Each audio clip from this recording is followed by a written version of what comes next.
This is also very important for patients to understand, how they're going to look right after the procedure.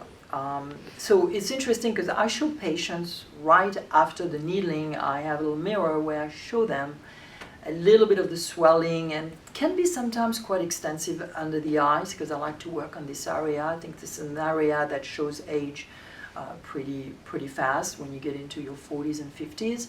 So these areas look a little swollen, red, but the beautiful thing is part of my treatment includes the use of a medical grade of red light, and I use one of the best device on the market. I'm using the Omnilux Medical, and I do 20 minutes right after the medical needling to accelerate the healing, calm down the swelling, and I usually show patients right after the 20 minutes, and it makes a very, very big difference.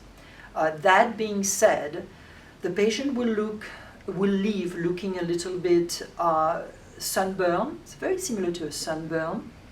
A little bit of redness, a bit of swelling, I've mentioned that.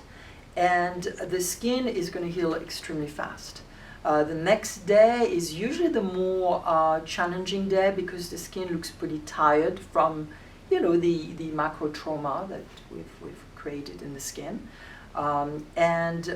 Within about 2 to 3 days, the skin is just going to go back to its normal state. There's a little bit of a phase of dry skin. There's a lot of dryness experience in day 2, and that comes from the fact that we are perforating a very important layer into the skin that keeps water into the skin.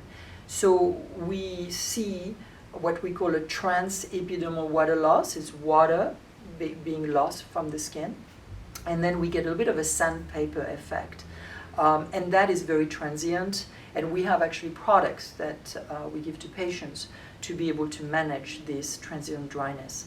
I would say day 4 or 5, your skin is almost back to normal.